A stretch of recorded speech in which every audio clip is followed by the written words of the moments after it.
9 لاکھ روپے دینے ہوں گے. تو جتنا آپ ٹائم بڑھاتے جائیں گے اس حساب سے جو ہے وہ آپ کی مدت کے بدلے میں پیسے ہم بڑھاتے رہیں گے. تو اگر جو قیمت کا اضافہ ہے وہ اس چیز کی اپنی اصل قیمت میں آپ نہیں کر رہے بلکہ مدت کے اعتبار سے آپ کر رہے ہیں اور قیمت اس چیز کی فکس آپ نے رکھی ہوئی، تو یہ جائز نہیں ہے، یہ سود کے زمرے میں آ جاتا ہے. اسی طریقے سے اگر آپ نے اس چیز کی قیمت بھی جو ہے وہ مقرر کر دی، ادھار میں ہی کر لی اور زیادہ قیمت مقرر کر لی، لیکن ساتھ میں آپ یہ شرط لگا دیتے ہیں کہ جناب اگر آپ قسط لیٹ کریں گے تو آپ پر اتنی پینلٹی ہوگی، جرمانہ لگایا جائے گا، تو یاد رہے کہ جرمانہ بھی اسلام کے اندر منسوخ ہے اور منسوخ پر عمل جائز نہیں ہے. تو اس طرح کی کوئی شرط لگاتے ہیں آپ تو جائز نہیں ہے. عام طور پر خرید و فروخت کے اندر اس طرح کی شرائط موجود ہوتی ہیں، خاص طور پر جب آپ ادھار خرید و فروخت ہوتی ہے یا قسطوں کی جو ہے وہ خرید و فروخت ہوتی ہے.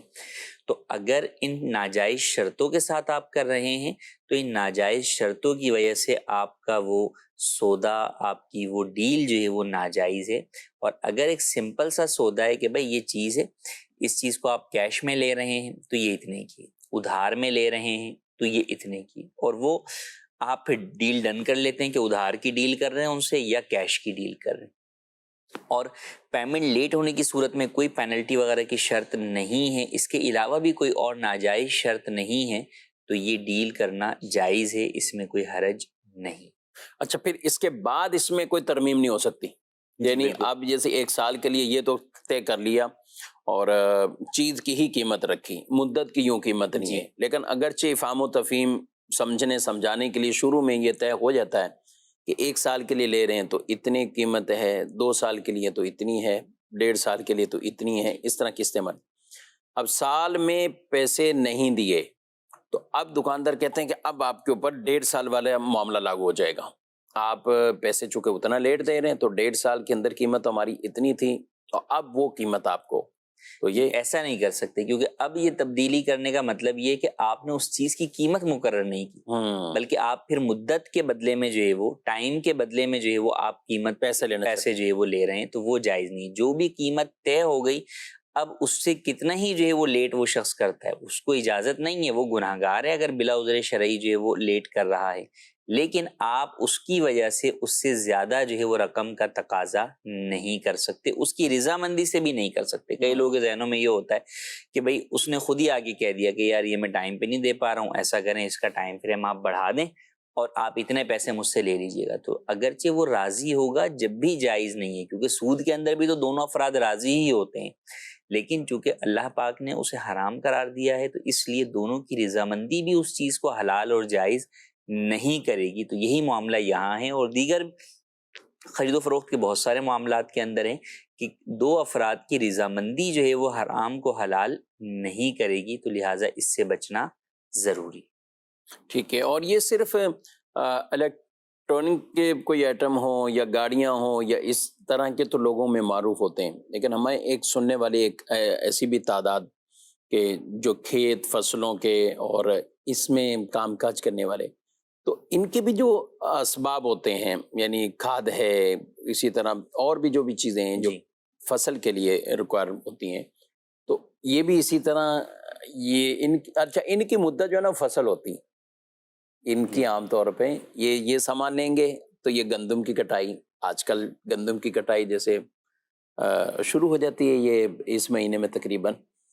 تو یہ پھر اس طرف آ جاتے ہیں کہ اس پہ یہ اس کا سامان لیں گے تو اگلی فصل پہ، اس کا سامان لیں گے تو اگلی فصل پہ. کیا کہتے ہیں؟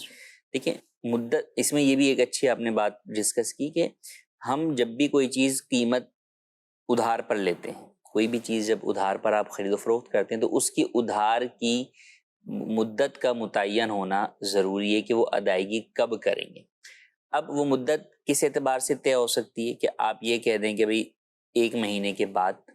2 مہینے کے بعد ادا کروں گا، یا آپ تاریخ طے کر لیتے ہیں، تو یہ تو ٹھیک ہے. ایک یہ ہے کہ جناب میں 1-2 مہینے میں دے دوں گا، تو یہ درست نہیں ہے، کیونکہ آپ نے 1-2 مہینے کہہ دیا تو وہ سامنے والا 1 مہینے پہ کھڑا ہوا ہوگا لائیے دیجیے، اور آپ بولیں گے 7-2 بھی تو بولا تھا، ہاں تو دوسرے مہینے کے اینڈ پر جو ہے وہ میں دوں گا. اور کوئی زیادہ تیز ہے تو وہ 1 اور 2 کو 3 مہینے بھی کہے کہ بھئی 2 اور 1 میں 3 مہینے ہو گئے. تو اس لیے کوئی بھی ایسی چیز جو کہ آپس میں بعد میں جھگڑے کا سبب بنے، شریعت مطہرہ جو ہے وہ اس سے منع کرتی ہے. تو لہٰذا وقت کا تعین جو ہے وہ ضروری ہے جب بھی آپ ادھار خرید و فروخت کریں گے. اب جس طرح تاریخوں کے اندر ہوتا ہے، اسی طریقے سے پرانے زمانے کے اندر بھی یہ ہوتا تھا کہ بھئی فلاں ایک موقع، مشہور موقع ہے، کوئی میلہ آنے والا ہے، اس سے تاریخوں کا تعین ہوتا تھا. فصل کی کٹائی کے اعتبار سے جو ہے وہ ہوتا تھا. تو اس اعتبار سے بھی اگر فصل کی کٹائی کو طے کر لیا تو اس میں حرج نہیں، کیونکہ فصل کی کٹائی عام طور پہ معروف ہوتی ہے کہ وہ یہ فلاں پر. اب اگر کسی نے کہا نہیں جناب جب بارش ہوگی تو ہم دیں گے، تو اب وہ پتہ نہیں بارش جو ہے وہ کب ہوگی. بھلے بعد موسم بارش کے ہوتے ہیں، اگرچہ ہوتے ہیں، لیکن وہ انسان کے اختیار میں نہیں ہے. کٹائی کا تو ایک سب کو پتہ ہے کہ بھئی ہم سب نے جو ہے وہ مل کے جو ہے وہ کرنی، اور فلاں وقت کے اندر فصل جو ہے وہ تیار ہو جاتی ہے. لیکن کوئی بھی ایسی چیز کے اوپر آپ جو ہے وہ ادائیگی کو وہ کنڈیشن کرتے ہیں کہ جو آپ کے اختیار میں نہیں ہے اور اس کا پتہ ہی نہیں ہے کہ جناب وہ ہو بھی سکتی ہے، نہیں بھی ہو سکتی، کب ہوگی، تو وہ مدت جو ہے وہ طے کرنا جائز نہیں ہے. تو بہرحال یہ معاملہ چاہے کاروبار کے اندر جو ہے وہ آپ کے موٹر وہیکلز کے اندر ہو، یا جو ہے وہ کھیت کے کاموں کے اندر ہو، یا اس کے برعکس عام طور پر جو لوگ خرید و فروخت کرتے ہیں گھریلو راشن کی، روزمرہ کی بنیاد پہ بھی کرنے والے ہوتے ہیں گلی محلے کے اندر، وہ ان سے بھی جو ہے وہ چیزیں لے کر جو ہے وہ جا رہے ہوتے ہیں کہ جناب تنخواہ آنے کے اوپر جو ہے وہ دے دیں گے، جو پورے مہینے کا حساب جو ہے وہ کر رہے ہوتے ہیں. تو وہاں بھی یہ تمام باتوں کا خیال کرنا ضروری ہے کہ یہ نہیں کہ وہ اس نے اگر تنخواہ اس کی لیٹ ہو گئی اور پتہ ہے کہ بھئی 1 سے 5 تاریخ میں درمیان میں آ جاتی ہے، یہ ٹائم طے ہے، اور اب اس کی اس دفعہ تنخواہ لیٹ ہو گئی اور اس نے اگلے مہینے دیا، تو آپ اس کے اوپر اضافی چارج نہیں کر سکتے. جو قیمت ہے وہی جو ہے وہ آپ کو ادا کرنی ہوگی اور آپ وہی تقاضا کر سکتے ہیں. یہاں پر یہ بھی ضروری ہے کہ اس طرح جب لوگ خاص طور پہ سامان خریدتے ہیں قیمت ہی طے نہیں کرتے. قیمت ہی طے نہیں. یہ جو چھوٹا موٹا گھر کا سامان جو لینے والے لوگ ہیں تو وہ جناب جو ہے نا، وہ بعض جگہ تو دونوں طرف ہوتا ہے کہ بھی دونوں کی کاپیاں ہوتی ہیں، وہ اپنی کاپی میں بھی اس کے پیسے لکھ دیتے ہیں اور سامنے والے کی کاپی میں بھی اس کے پیسے لکھ دیتے ہیں. لیکن کئی دفعہ ایسا ہوتا ہے کہ دکاندار اپنے پاس ہی نوٹ کر رہا ہوتا ہے اور یہ آئے بس سامان لیا، انہوں نے لیا اور سامان لے لیا، آخر میں آگے حساب پوچھ لیا اس نے، بھائی وہ سامان کتنے کا ہے کچھ نہیں پتا، اس نے جو ریٹ لگا دیا. اچھا پھر بسا اوقات وہ دکاندار بھی ہوتا ہے کہ ٹھیک ہے ابھی تو میں نے مہینے والے ریٹ جو ہے وہ لگائیں، اگر 2 مہینے بعد پیمنٹ کی تو میں 2 مہینے والے ریٹ جو ہے وہ لگا دوں گا. تو ایسا کرنا بھی جائز نہیں ہے. اولاً تو قیمت کا تعین بہرحال ضروری ہے کہ آپ خریدتے وقت ہی، ایک یہ ہے وہ چیزیں جن کا پتہ ہی ہے، بھائی مثال کے طور پہ ڈبل روٹی جو ہے وہ خریدتا ہے کوئی تو اسے پتہ ہے کہ ڈبل روٹی کی یہ پرائز ہے، دودھ اتنے کا ہے، دودھ اتنے کا ہے، تو ٹھیک ہے. اب اس کے اندر بھی جب تبدیلی آئے گی تو انفارم کرنا پڑے گا کہ جناب اب جو ہے وہ ریٹ بدل گئے ہیں. ہاں اچھا، یہ تو اتنی بات چیزیں ہوتی ہیں نا کہ اس کی تبدیلی سب کو پتہ چلے، سب کو پتہ ہے، پیٹرول ہے پتہ چل جاتا ہے، دودھ ہے تقریباً لوگ بورڈ لگا دیتے ہیں، کیونکہ یہ زیادہ میرا خیال کیش ایٹم ہے، اس لیے لوگوں کو وہ اعلان بھی ہوتے ہیں اور اس کے مطابق اس کی تشہیر بھی ہو، سوشل میڈیا پہ بھی ہو جاتی. پیٹرول کے بالخصوص ہم کہیں تو ہر ایک کو پتہ چل جاتا ہے کم ہو رہا ہے زیادہ ہو رہا ہے دودھ کا. لیکن یہ جو آپ کریانہ جنرل اسٹور یا اس میں جہاں لوگوں کی بس آ رہی ہیں یہ چیزیں آ رہی ہیں. اچھا اس میں ایک اور بات ہے، ایک آدمی نے مجھ سے یہی پوچھا کہ جیسے اب کسی سے اتنی دوستی ہے، کلوزنگ ہے، سب معاملات، اتنے ہمارے دوست ہیں، یہی بات اسی مسئلے کی چلی، تو ان کے جنرل اسٹور بھی ہیں، بیکریز بھی ہیں، اس طرح کے کام. تو اب بولے بھائی دوست فون کرتے ہیں کہ بھائی یہ سامان گھر بھیج دو. ہماری تو کبھی بات ہی نہیں ہوئی اس موضوع پہ کہ یہ کتنے کا سامان ہے اور یہ قیمت بھی کب دینی ہے، کہ اب اتنی کلوزنگ ہوتی ہے تو میں تھوڑی ان سے پوچھوں گا بھی میں یہ قیمت آپ نے. لیکن یہ طے شدہ ہے، طے ہے کہ ہمارا جو بھی ان کے ہاں شادی چل رہی ہے تو پتہ ہے کہ شادی سے فارغ ہوتے ہی یہ پیمنٹ سب آ جانی ہے. اچھا عید ہے تو عید کے بعد پیمنٹ ہو جائے گی، کوئی ایسا مسئلہ نہیں. جیسے ہی آفس کھلنے ہیں تو، اور بعد اوقات ان کو پتہ بھی نہیں ہوتا، ان کے اکاؤنٹس والوں کو ہمارے اکاؤنٹس والے میسج کر دیتے ہیں کہ آپ کی طرف یہ بل ہے، یعنی اس سیٹ کو آپس میں نہیں پتا. یہ کیسے بچیں گے، کیا ہوگا؟ دیکھیں اب اس کے اندر ایک یہ ہے کہ کسی شخص نے آپ کو کہا کہ بھئی یہ چیز مجھے جو ہے وہ خریدنی ہے آپ سے، آپ مجھے بیچ دیں یا بھیج دیں، بیچ دیں مطلب جو بھیج دیں مجھے جو ہے. تو اب اس نے جو اس کو بھیجا یہ ابتدائی طور پر کیش ہی ہے، یعنی یہ سودا کیش کا ہی ہے. جب تک کہ آپ ادھار کا سودا نہیں کرتے تو ادھار نہیں، بنیادی طور پر تو ابتدائی طور پہ کوئی بھی ڈیل ہوگی وہ کیش کی ڈیل ہوگی، کیش ہے جب تک کہ آپ ادھار طے نہیں کرتے. اب کیش کی ڈیل ہے اور اس کے اندر جو کیش ریسیو کرنا ہے جس نے، یعنی جو دکاندار ہے، وہ سامنے والے کو بعد میں مہلت دے دیتا ہے کہ ٹھیک ہے تم بعد میں دے دینا، یعنی اس کا اختیار یہ بھی ہے کہ اسی ٹائم لے لیں جی، جب اپنا وہ سامان سامان ہی نہ دے کہ بھائی پہلے کیش دو کیش میں دو، جو وہ دوں ٹھیک ہے۔ لیکن اگر وہ سامان دے دیتا ہے کہ ٹھیک ہے بعد میں تم سے جو ہے وہ لے لوں گا، تو اس کے اندر جو ہے وہ حرج نہیں ہے۔ لیکن اگر انڈرسٹوڈ طور پر ہے کہ بھئی ان سے ڈیل ہوتی ہی ادھار کی ہے، تو پھر ایسی صورت کے اندر مدت کا تعین جو ہے وہ ضروری ہے۔ اب مدت کا تعین یوں بھی ہو سکتا ہے کہ ان کے ساتھ ہی طے ہے کہ بھئی ہم جب بھی آپ سے جو ہے وہ سامان لیں گے تو وہ مثال کے طور پہ 1 ہفتے کی مدت ہے کہ ہم آپ کے بل کی ادائیگی کر دیں گے۔ اس طرح کئی دکانداروں کا بھی ہوتا ہے کہ ان کے بل پر یہ وہ لکھا ہوا ہوتا ہے کہ جناب جو ہے وہ جو ادھار کی وہ ہے، ادھار کا جو بھی ڈیل ہے اس کی جناب 7 دن میں ادائیگی جو ہے وہ ضروری ہے، سامنے والا بھی اسے جو ہے وہ ایگری کر رہا ہوتا ہے،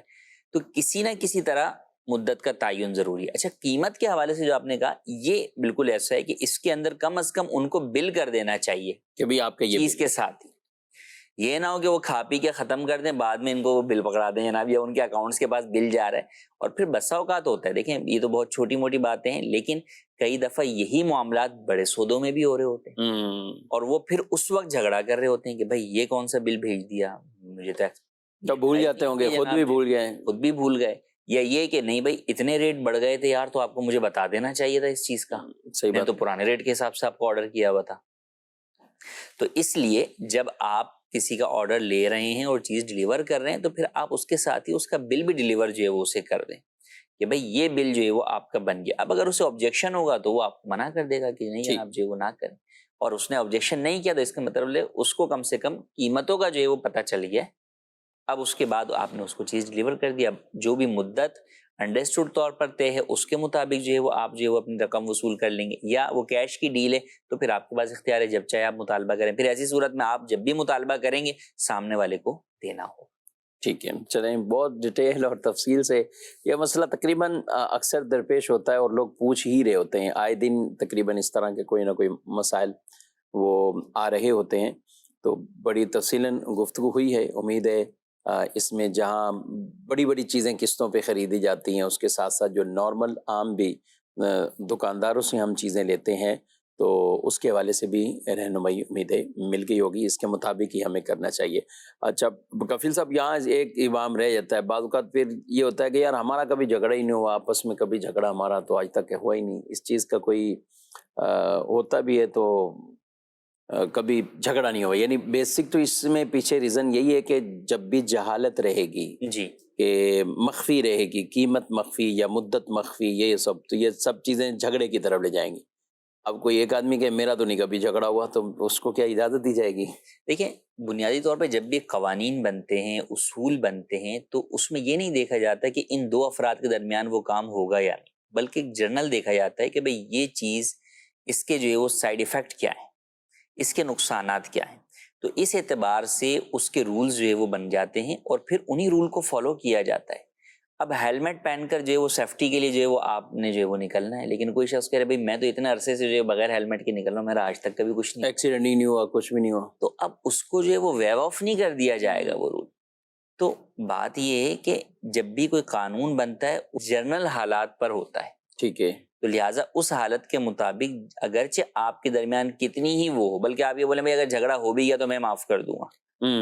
میں چھوڑ دوں گا، میں سارے بل چھوڑ دوں گا، کوئی مسئلہ ہی نہیں، اتنا میرا جو ہے وہ عزیز ہے، تو پھر آپ گفٹ کر دیں اسے، پھر اسے گفٹ کر رہے جی۔ ہیں، لیکن جب آپ اس ڈیل کو جو ہے وہ خرید و فروخت کے تحت لے کر آتے ہیں، پھر مسائل یہی ہو، ٹریڈ ہے آپ کی، بزنس ہے آپ کا، تو پھر بہرحال جو بزنس کے رولز اینڈ ریگولیشنز ہیں آپ کو ان کو فالو کرنا پڑے گا، اور جس طرح ہم دنیاوی رولز اینڈ ریگولیشنز کو فالو کرتے ہیں اسی طریقے سے سب سے بنیادی چیز یہ ہے کہ ہر کام میں، چاہے وہ بزنس ہو، چاہے امور خانہ داری ہوں، یا اپنے ذاتی معاملات ہوں، یا ایجوکیشن ہو، سب چیزوں میں جو شریعت کے اصول و ضوابط ہیں انہیں سب سے پہلے جو ہے وہ ہمیں ترجیح دینی چاہیے۔ ماشاءاللہ۔ جی مزید سوال؟ میرا نام سلمان حامد ہے اور میرا تعلق ریلوے سوسائٹی ماڈل کالونی سے ہے۔ خلا لینے کا شرعی طریقہ آپ برائے کرم ارشاد فرما دیں۔ اور دوسرا سوال یہ ہے کہ خلا یا طلاق کے بعد جو نابالغ بچے ہیں ان کی کفالت، پرورش اور رہائش کی ذمہ داری کس کے اوپر ہے اور وہ کس کے ذمے پر ہے؟ یہ پورا ایک جو نا سبجیکٹ، پورا ایک ٹاپک انہوں نے خود ہی سوال میں، اچھا کئی سوال ایسے ہوتے ہیں بعض اوقات سوال تو 1 منٹ کا، یہ بھی تقریباً اس کے ڈیوریشن میں نے دیکھی، لیکن 1 منٹ کے اندر اندر ختم ہو گیا سوال، لیکن جواب وہ ظاہر ہے طویل ہوتے ہیں. یہ ان لوگوں کے لیے بھی بات بطور خاص کہہ رہا ہوں گا جو کسی کے ذہن میں شبہ ڈالنے والے، وہ بعض اوقات 30 سیکنڈ کا ہی ڈالتے ہیں،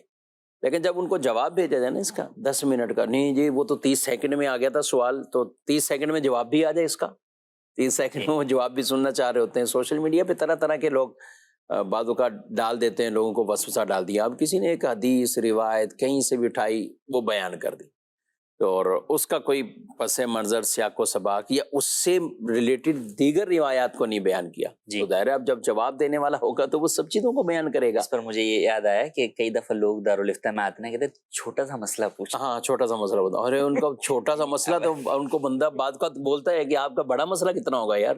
نہیں بس اوقات ان کی وہ تو وہی بات کہ انہوں نے تو آدھی منٹ کے اندر اپنا مسئلہ بیان کر دیا کہ بھائی چھوٹا سا مسئلہ پوچھنا ہے. تو میں ان کو یہ کہتا ہوں مسئلہ آپ کا چھوٹا ہے لیکن اس کا جواب چھوٹا ہے یا بڑا ہے اس کا تو ہم نے تعین کرنا ہے. جواب ہے کیا یہ نہیں. تو بہرحال جواب پر ڈیپینڈ کرتا ہے. اچھا بعض لوگوں کا بہت لمبا مسئلہ ہوتا ہے اور اس کا جواب 2 لائن کا ہی ہوتا ہے. ہاں کہ ان کے وہ مسئلہ ان کی نظر میں بہت بڑا ہوتا ہے. نہیں مسئلہ کچھ ہوتا ہی نہیں اصل میں. در حقیقت یہ ہے کہ وہ اس کے اندر پوری کہانی اور وہ پوری تفسیر اور پس منظر وہ ایڈ کر دیتے ہیں جس کا اس مسئلے سے کوئی تعلق نہیں ہوتا. تو بسا اوقات وہ پھر یوں مطمئن بھی نظر نہیں آ رہے ہوتے کہ ہم نے تو اپنا مسئلہ بتانے مفتی صاحب کو آدھا گھنٹہ لگا دیا اور مفتی صاحب نے 2 منٹ میں ہی جواب دے دیا اس کا. تو لگتا ہے نہیں پورا سنا نہیں ہے میرا مسئلہ. پورا سنا نہیں ہے. تو یہ بھی پیش نظر رہے. لیکن ہمارے بھائی نے تو بڑا ایک ٹاپک، پورا ایک ٹاپک بیان کیا ہے اور مسئلہ بھی صحیح پوچھا ہے انہوں نے. کوئی اور اہم ٹاپک ہے اور بہت اہم. اور آج کل کے دور کے اندر خاص طور پر یہ جس قدر جو ہے وہ رائج ہوتا چلا جا رہا ہے دونوں اعتبار سے. پہلا سوال بھی اور دوسرے سوال کے اعتبار سے بھی کافی سوالات جو وہ لوگوں کے ذہنوں میں ہوتے ہیں. بلکہ میں آپ کو یہ کہوں کہ شاید ہمارے یہاں دارالفتہ کے اندر ہر مہینے جو ہے وہ کوئی 20 کے قریب جو ہے وہ یہ سوالات دوبارہ ریپیٹ جو ہے وہ ہوتے ہیں ایک برانچ میں. مطلب یہ کیس آتے ہیں باقاعدہ، یوں کہیں کہ 15-20 خاندان فیملیز والے ایک دارالفتہ کی ایک برانچ میں آ کر یہ سوال. اس کے علاوہ جو فون پہ ہی پوچھ لیتے ہیں، ای میل پر پوچھ رہے ہیں، واٹس ایپ پر پوچھ رہے ہیں، وہ جدا ہے. اور بہت سارے تو وہ ہیں جو ویب سائٹ سے خود ہی جو ہے وہ دیکھ کر جو ہے وہ کہ یہ ہے. اب ہم نے ویب سائٹ کے اوپر بھی جو ہے وہ ہمارے یہ جوابات جو ہے وہ موجود ہیں. تو بہرحال ابھی فی الحال ہم مختصر کوشش کرتے ہیں کہ ان سوالات کے جوابات جو ہے وہ دینے کی. بنیادی طور پر خلا کا ان کا پہلا سوال تھا کہ خلا کی کیا شرعی حیثیت ہے. دیکھیں خلا اللہ پاک نے قرآن مجید میں جو ہے وہ ارشاد فرمایا کہ طلاق جو ہے وہ 2 مرتبہ ہے اور پھر اس کے بعد جو ہے وہ یا تو احسان کے ساتھ جو ہے وہ روک لو یا پھر جو ہے وہ احسان کے ساتھ ہی بھلائی کے ساتھ جو ہے وہ روک لو یا پھر اسے چھوڑ. الطلاق مرتان فامساکم بمعروف او تسریح باحسان. اچھا پھر اسی میں آگے جو ہے وہ اللہ پاک نے جو ہے وہ بیان فرمایا کہ جو ہے وہ اگر یہ دونوں حدود اللہ پر قائم نہیں رہ سکتے تو پھر ایسی صورت میں خلا کا راستہ جو ہے وہ اختیار کیا جا سکتا ہے. خلا اور طلاق میں فرق کو سمجھنا ضروری ہے. طلاق شوہر دیتا ہے، خلا بھی دیتا شوہر ہی ہے. اس میں تقاضا عورت کی جانب سے ہوتا ہے. صحیح. طلاق میں عورت کی جانب سے تقاضا نہیں ہوتا، یا ہو بھی لیکن دے شوہر ہی طلاق کے الفاظ کے ساتھ یا خلا کے الفاظ کے ساتھ بھی دے. تو ایسی صورت کے اندر شوہر کی جانب سے جو ہے وہ خلا بھی ہو سکتی ہے اور طلاق بھی ہو سکتی ہے، دونوں چیزیں. یعنی طلاق ہو یا خلا دے گا شوہری. اچھا وہ کیوں ہے؟ کیونکہ اللہ پاک نے قرآن مجید میں ارشاد فرما دیا بیدہ عقدۃ النکاح، شوہر کے ہاتھ میں نکاح کی گرہ ہے. ٹھیک. تو اس گرہ کو شوہر ہی کھول سکتا ہے، اس کے علاوہ کوئی اور نہیں کھول سکتا، نہ عورت نہ کوئی اور شخص. تو لہٰذا طلاق ہو یا خلا ہو دونوں چیزیں شوہر ہی دے گا. ہاں خلا میں یہ ہوتا ہے کہ عورت اپنے حق مہر کے بدلے میں اس سے تقاضا کرتی ہے کہ بھئی تمہیں تو مجھ سے کوئی مسئلہ نہیں ہے لیکن مجھے جو ہے وہ مسئلہ ہے اور میں جو ہے وہ نہیں رہنا چاہتی، اور اس بنیاد پر میں اپنا حق مہر جو ہے وہ معاف کرتی ہوں اور اس کے بدلے میں تم سے خلا کا تقاضا کرتی ہوں. لہٰذا جب شوہر جو ہے وہ عورت کے اس تقاضے کو قبول کرتے ہوئے خلا دے دیتا ہے تو عورت پر طلاق بائن واقع ہو جاتی ہے خلا کے ذریعے، اور شوہر پر حق مہر دینا لازم نہیں رہتا. اب یہ بنیادی بات اس چیز کو جو ہے وہ یہاں پر سمجھنا ضروری ہے کہ دے گا بہرحال شوہر ہی. ہاں عورت کا بلا عذر شرعی طلاق یا خلا کا مطالبہ کرنا یہ جائز نہیں ہے. حدیث پاک میں فرمایا کہ ایسی عورت جو وہ جنت کی خوشبو بھی نہ سونگھ پائے گی، حالانکہ جنت کی خوشبو 500 برس دوری سے آتی ہے. اتنی مسافت کی دوری سے بھی آ رہی ہے، لیکن ایسی عورت نہیں سونگھ پائے گی. تو یہاں یہ پیش نظر بھی رکھنا ضروری ہے کہ خلا مانگنا کوئی پسندیدہ کام نہیں ہے، یا ایسا نہیں ہے کہ جناب کوئی وجہ ہو یا نہ ہو بس بلا وجہ جو ہے نا وہ خلا کا جو ہے وہ تقاضا کیا جاتا رہے. ہاں، جہاں پر شرعی عذر پایا جائے وہاں پر عورت کے لیے یہ جائز ہے کہ وہ اپنے شوہر سے خلا کا تقاضا کر سکتی ہے. اور شوہر کو بھی یہ چاہیے کہ اگر تو قصور اس کا ہے، مثال کے طور پہ عورت اس لیے تقاضا کر رہی ہے کہ شوہر نان نفقہ پورا نہیں کرتا، صحیح، تو ایسی صورت کے اندر اس کے اوپر ضروری ہے کہ وہ نان نفقہ پورا کرے، اور جب وہ دکھ رہا ہے اسے کہ میں نان نفقہ پورا نہیں کر سکتا تو وہ اسے خلا دے دے اور حق مہر بھی ادا کرے. حق مہر پھر ایسی صورت کے اندر اس سے ہتھیائے نہیں شوہر، جبکہ شوہر کا قصور ہے. نان نفقہ یہ روٹی، کپڑا، مکان. اور اگر عورت کا کوئی پرابلم ہے، شوہر کی طرف سے کوئی زیادتی نہیں ہے، وہ اپنے حقوق جو ہے وہ پورے ادا جو ہے وہ کر رہا ہے، عورت کی طرف سے زیادتی ہے یا عورت کا کوئی معاملہ ہے، تو اس بنیاد پر عورت تقاضا کر رہی ہے، تو اب شوہر جو ہے وہ یہ کہہ سکتا ہے کہ ٹھیک ہے تم حق مہر اگر معاف کرتی ہو تو اس کے بدلے میں تمہیں خلا دے دیتا ہوں. ٹھیک. تو یہاں پر خلا دینے کے اندر شوہر گناہگار نہیں ہوگا. کئی لوگوں کے ذہنوں میں یہ ہوتا ہے کہ جناب ہم نہیں دیں گے کیونکہ ہم تو گناہگار ہوں گے. حالانکہ کئی جگہوں پر ان کا ساتھ رہنا ہی ممکن نہیں ہوتا. صحیح، ساتھ رہنا ممکن نہیں ہے، یا اور دیگر جو ہے وہ شرعی اعتبار سے مفاسد جو ہے وہ لازم آتے ہیں، تو پھر شوہر پر لازم تو نہیں ہوتا، لیکن اس کے لیے حکم یہی ہے کہ بھئی ایک عورت جب تمہارے پاس آ نہیں سکتی تو ایسی صورت کے اندر وہ اپنی زندگی کیسی گزارے گی، تو تم اسے آزاد کر دو تاکہ وہ بھی جو ہے وہ آگے اپنی زندگی شریعت کے مطابق گزارے اور تم بھی اپنی زندگی جو ہے وہ گزارو. تو یہ طریقہ کار ہے بنیادی طور پر. لیکن اس کے برعکس لوگوں نے یہ سمجھ لیا ہے کہ نہیں جناب، جب ہم نے عورت نے تقاضا کر لیا ہے تو بس اب خلا ہو گیا، یا وہ خلا دینا ہی دینا شوہر کے اوپر جو ہے وہ لازم ہے، یا اگر شوہر نہیں دیتا تو پھر کہیں سے بھی جو ہے وہ خلا لے لیا جائے. تو یاد رہے کہ اس طرح جو ہے وہ خلا نہیں ہوگا جب تک کہ شوہر نہیں دے گا. اچھا، بس ہوگا شوہر سے بھی جو ہے وہ سائن کرواتے ہیں ایسے پیپر کے اوپر جو کہ خلا کا پیپر نہیں ہوتا. وہ خلا کا پیپر، یا اس سے پرمیشن نہیں لے رہے ہیں کہ ہم کہیں اور سے لے لیں. ہاں، اس طرح کا جو ہے وہ لے لیتے ہیں، یا پورا وہ مسئلہ لکھا ہوا یوں یوں یوں ہے یوں ہے، اور میں جو ہے وہ خلا چاہتی ہوں، بھائی اتنا ہی لکھا ہوا عورت میں خلا چاہتی ہوں، اس پہ سائن لے لیے شوہر سے. بھئی آپ خلا چاہتی ہیں یہ تو آپ کی طرف سے ہو گیا نا، شوہر کے الفاظ اس میں ہے ہی نہیں اس پیپر کے اندر کہ بھئی میں فلانا بنت فلاں کو اپنی بیوی کو فلانا بنت فلاں کو جو ہے وہ خلا دیتا ہوں یا طلاق دیتا ہوں، ایسا کچھ لفظی اس میں نہیں، کوئی لفظ یعنی جو طلاق یا خلا کو واقع کریں الفاظ ہی نہیں ہے. تو لہٰذا ان باتوں کو پیش نظر رکھنا ضروری ہے. تو سب سے پہلے تو یہ بات کلیئر رکھیں کہ خلا آپ کو شوہر سے ہی لینی ہے. اچھا، اس کے طریقہ کار کیا ہونے چاہیے؟ خاندان کے ذریعے سے، جن کے ذریعے سے رشتہ لگا ہے ان کے ذریعے سے،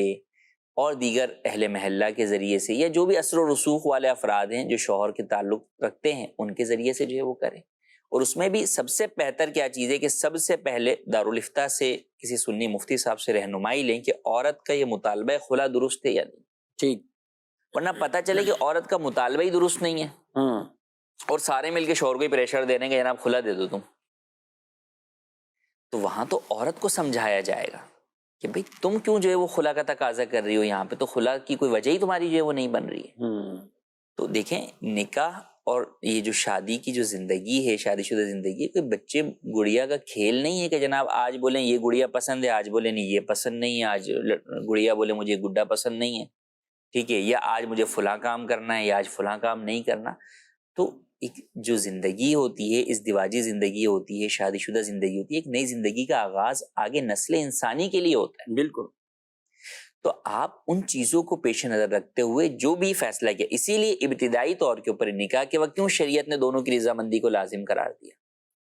اسی لیے لازم قرار دیا تاکہ وہ اس ایک رشتے کو ایک احسن انداز کے اندر جو ہے وہ آگے لے کر چل سکے.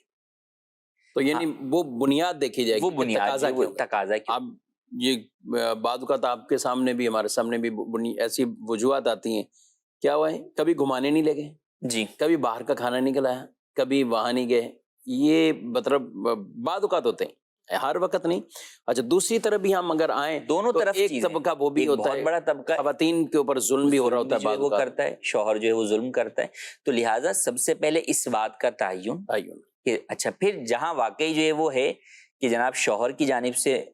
وہ ہے نقصان ہے، تو وہاں پر بالکل جو ہے وہ شوہر کو جو بھی ایسے افراد ہیں، وہ چاہے شوہر کے اپنے خاندان والے ہیں. اچھا کئی دفعہ ایسا ہوتا ہے کہ کئی لوگ ایسے ہوتے ہیں کہ وہ ان کو پتہ ہوتا ہے کہ بھئی ان کا بھائی، ان کا بیٹا جو ہے وہ غلط کر رہا ہے اس معاملے میں، لیکن وہ پھر بھی صرف اس وجہ سے کہ نہیں کہ ہمارا بیٹا ہمارا بھائی ہے وہ اس کی سرپرستی کرتے ہیں. اور کئی لوگ بڑے جو ہے وہ تکبر سے یہ بات کہتے ہوئے نظر آتے ہیں کہ میں تو نہیں دے رہا، جاؤ تمہیں زندگی بھر رلاؤں گا، تم لٹکی رہو. وہ یہ بھول جاتے ہیں کہ کل کو آگے ان کی بیٹی، ان کی جو ہے وہ بہنیں، ان کے ساتھ بھی اگر ایسا ہو تو کیا ہوگا. تو یہ بہت بڑا ظلم ہے کہ کوئی شخص جو ہے وہ اپنی بیوی کے حقوق ادا نہ کرے یا اس پر ظلم کرتا ہو اور پھر اس کو چھوڑے بھی نہیں اور لٹکا کے رکھے. اور کئی ایسے ہیں کہ تعلق بھی ختم کر دیتے، یعنی ساتھ بھی نہیں رکھتے، میکے میں وہ بیٹھی ہوئی ہے اور پھر یہی ہوتا ہے کہ ٹھیک ہے تم گھومتی رہو، میں جو ہے وہ تمہیں خلا جو ہے وہ طلاق نہیں دوں گا. اچھا اسی میں وہی بات جو میں نے شروع میں کی، کئی لوگوں کے ذہن میں ہوتا ہے کہ بھئی ہم نہیں دیں گے، ہم دیں گے تو ہم گناہ گار ہوں گے. حالانکہ یہاں تو آپ نہ دے کر آپ گناہ گار ہو رہے ہیں کہ آپ نے ایک عورت کے حقوق ادا نہیں کر رہے، اس پر آپ ظلم الگ جو ہے وہ کر رہے ہیں. اور پھر جب وہ خلاصی کے لیے ایک راستہ چنتی ہے تو آپ اس راستے کی طرف بھی اسے نہیں آنے دیتے. تو لہٰذا ایسا کرنا ہرگز جائز نہیں ہے. ایسی صورت کے اندر خاندان کے بڑے افراد پر، برادری کے بڑے افراد پر یہ چیز ضروری ہے کہ وہ دیکھیں اور اس کو چھٹکارا دلائیں، ظلم سے عورت کو جو ہے وہ بچائیں. اور اچھا یہاں تو شرعی بالخصوص جو ہم بات کریں وہ شرعی بنیادوں پر ہے نا، یعنی اگر کوئی راستہ اختیار کر کے کہ، اور بعض اوقات لڑکی والے بھی کہتے ہیں دیکھ لیں گے ہم، تم کیا کر سکتے ہو، ہم کہیں نہ کہیں سے سند ڈگری لے لیں گے اس چیز کے، اب آپ بیٹھے رہو. اب تو ان کا بھی یہ انداز ٹھیک نہیں ہے، ادھر والا کا بھی نہیں ٹھیک ہے. جب نہیں ہو رہا تو پھر اس کو جدائی پراپر یہی ہے. کئی دفعہ یہ بھی ہوتا ہے کہ واقعی جو ہے وہ عورت کی طرف سے بھی جو ہے وہ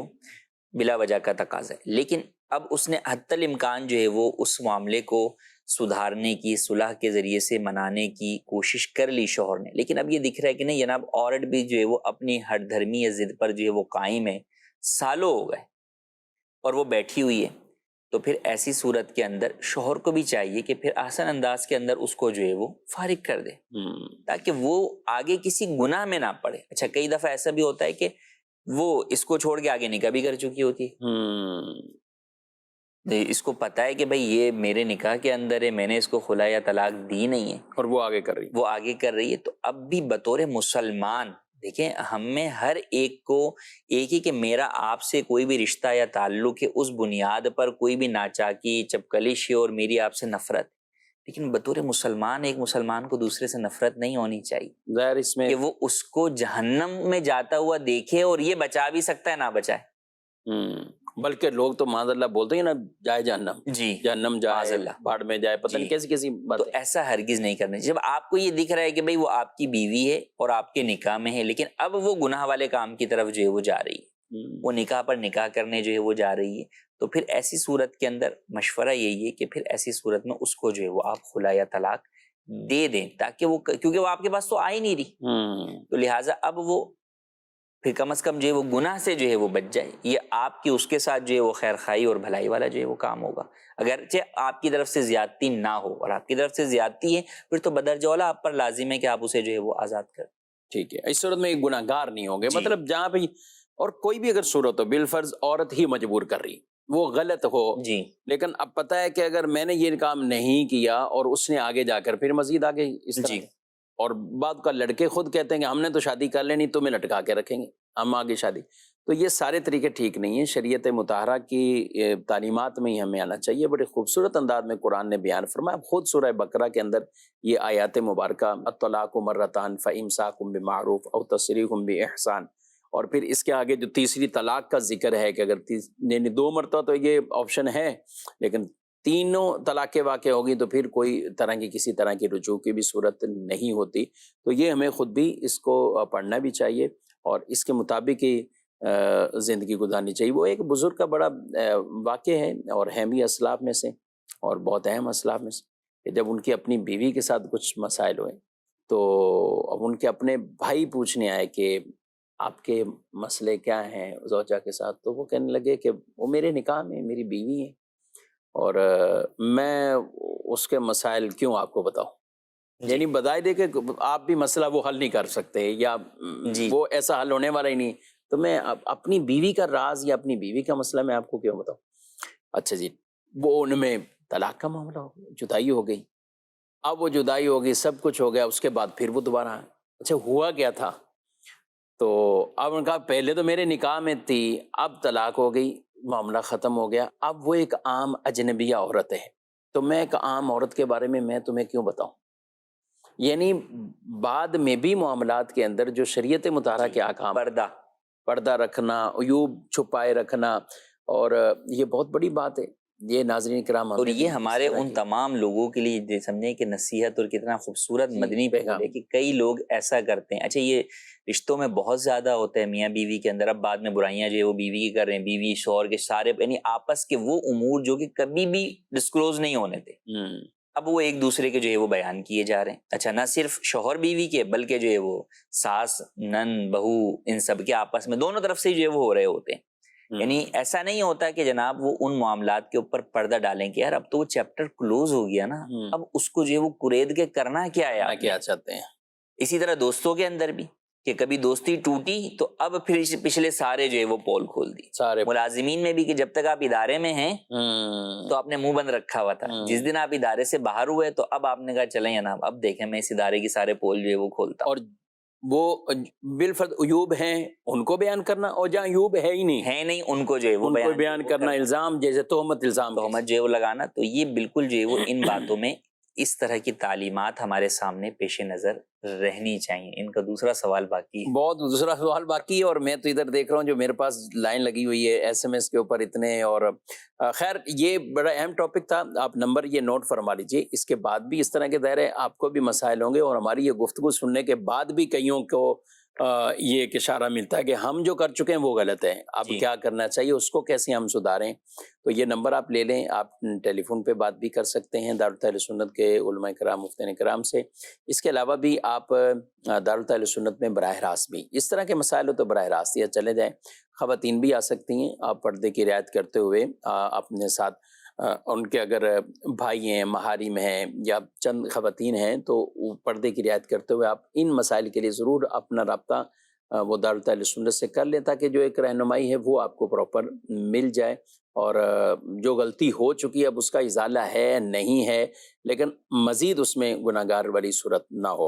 اور بچوں کے حوالے سے بھی ٹاپک بہت طویل ہے، میں چاہوں گا ایک 1 لائن اگر آپ کو بتا دیں اور اس کے بعد ہم کچھ سوالات. دیکھیں بچوں کا حق پرورش بیٹے کا 7 سال کی عمر تک اور بیٹی کا 9 سال کی عمر تک ماں کے پاس ہوتا ہے، جبکہ ماں جو ہے وہ شادی نہ کرے. ٹھیک ہے، یا بچے کے غیر محرم سے شادی. جی اصل تو یہی ہے، عام طور پر یوں ہی ہوتا ہے. تو آسان لفظوں میں آپ یوں سمجھ لیں، ہاں اگر بچوں کے محرم سے ہی شادی کر لی، مثال کے طور پہ جناب جو ہے وہ شوہر کا انتقال ہو گیا اور اب جو ہے وہ عدت گزار کے عورت نے دیور سے ہی شادی کر لی، تو اب یہ بچوں کا محرم ہے، تو اب بھی حق پرورش ماں کے پاس ہی رہے گا. لیکن اگر ایسا نہیں ہے، بچوں کے نامحرم سے شادی کی، تو پھر ایسی صورت میں عورت کا حق پرورش ختم ہو جاتا ہے اور یہ حق پرورش نانی کے پاس آ جاتا ہے اگر نانی حیات ہیں تو. لیکن عمر وہی رہے گی 7 اور 9 سال، بیٹے کے لیے 7 سال، بیٹی کے لیے 9 سال. اور اس دوران بچوں کا جو بھی خرچ ہے وہ باپ پہ لازم ہوگا. اور 7 اور 9 سال کی جب عمر ہو جائے گی تو اب بچے باپ کے سپرد ہی کیے جائیں گے، اب پرورش میں باپ کی رہیں گے. دونوں صورتوں میں، جب ماں کے پاس تھے یا نانی کے پاس تھے یا بعد میں باپ کے پاس آ گئے، ایک دوسرے سے ملاقات کے لیے بچوں کو منع نہیں کیا جا سکتا. جب ماں کی پرورش میں ہے تو باپ بچوں کی ملاقات روکی نہیں جا سکتی. اسی طرح جب بچے باپ کی پرورش میں آ جائیں گے تو ماں اور بچوں کی ملاقات کو روکا نہیں جا سکتا، کیونکہ رشتہ آپ دونوں کا ختم ہوا ہے، اولاد کا اپنے والدین سے رشتہ باقی ہے. تو لہٰذا اس چیز کو پیش نظر رکھنا ضروری ہے. نان نفقے میں جو ہم نے بنیادی بات بتائی کہ وہ باپ پر لازم ہے، اس میں یہ بات ہمیشہ یاد رکھیں کہ لوگ پوچھتے ہیں وہ کتنا ہے. وہ باہمی رضامندی سے بیٹھ کر جو اخراجات ہیں ان کو پیش نظر رکھ کر کیا جائے گا. اس میں کئی دفعہ لوگوں کی طرف سے زیادتی ہوتی ہے. جناب میں سب اسکول پڑھانا ہے، باپ کہہ رہا ہے کہ بھئی میری اتنی طاقت ہے کہ میں جو ہے وہ مثال کے طور پہ 2000 روپے والے اسکول میں پڑھا سکتا ہوں. ماں کہتی ہے نہیں جناب میں تو 10,000 والے اسکول میں پڑھانا ہے. صحیح. تو یہ نہیں دیکھا جائے گا، باپ کی استطاعت کے مطابق ہی اخراجات جو ہے وہ کیے جائیں گے. ہاں ایک بنیادی خرچہ ہے بھئی کھانا روٹی جو چیزیں ہیں بنیادی، تو اس کے اندر باپ اپنی آمدنی بڑھائے گا تاکہ اپنے بچوں کے اخراجات جو ہے وہ پورے کریں، لیکن اس کے علاوہ جو بھی سائیڈ کے اضافی اخراجات ہیں وہ مائنس بھی ہو سکتے ہیں، جیسے اسکول یا اور دیگر چیزیں ہیں، یا ان میں کم والی سائیڈ کو جتنے میں باپ جس کو افورڈ کر سکتا ہے اسے اختیار کیا جائے گا، اور اس میں بھی کیش دینا ضروری نہیں ہے، وہ بچوں کا جو بھی کھانے پینے کا سامان ہے وہ سامان کی صورت کے اندر بھی انہیں فراہم کر سکتا ہے، ڈائریکٹ سامان ہی دے رہے ہیں، ڈائریکٹ فیس بھی جو ہے وہ اسکول کی جو ہے وہ ادا کر سکتا ہے، ڈائریکٹ کپڑے ہی لے جا کر دے دے کہ بھئی یہ لیں میرے بچوں کے کپڑے ہیں، یہ جو ہے وہ آپ انہیں جو ہے وہ پہنا دیں، تو یوں بھی کیا جا سکتا ہے۔ بہرحال یہ باہمی رضامندی سے بیٹھ کر طے کرنے والی چیز، یعنی اس رشتے کا تقدس یعنی بچوں کا تو ہے نا، ماں باپ ہیں دونوں، ایک اعتبار سے ان کا مستقبل خراب نہیں کرنا چاہیے۔ اصل میں ہوتا یہی ہے کہ دیکھیں جب یہ دونوں بھی رشتے میں تھے تو اب اس پہ کتنا خرچہ ہو رہا تھا،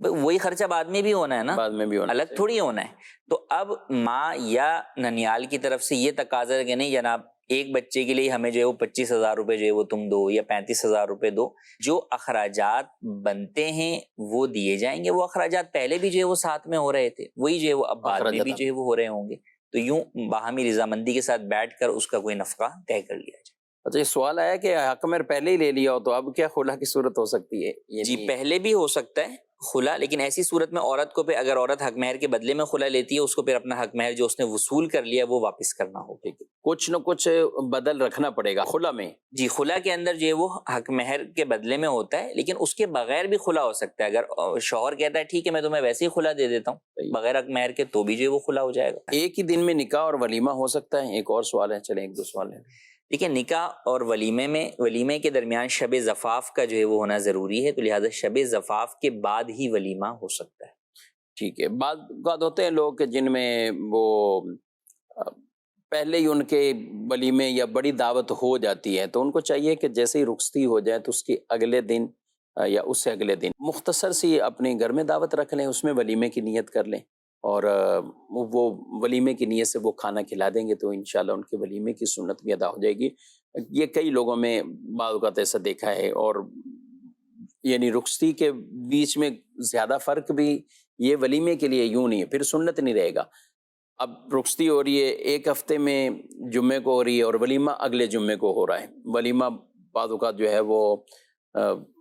10 دن بعد 8 دن بعد۔ جی ہاں ناظرین، اس طرح کے مسائل آتے ہیں، اس لیے ہم عرض کر رہے ہیں۔ بعض اوقات رشتہ داروں میں کچھ ایسے پروگرام اور ہوتے ہیں یا ہالز وغیرہ نہیں مل رہے ہوتے ہیں، اپنا مطلوبہ ہال نہیں مل رہا ہوتا، تو لوگ اس کام کو ڈیلے کر رہے ہوتے ہیں۔ تو جو اگر سنت کی ادائیگی ہے تو وہ چاہے آپ اپنے گھر میں پھر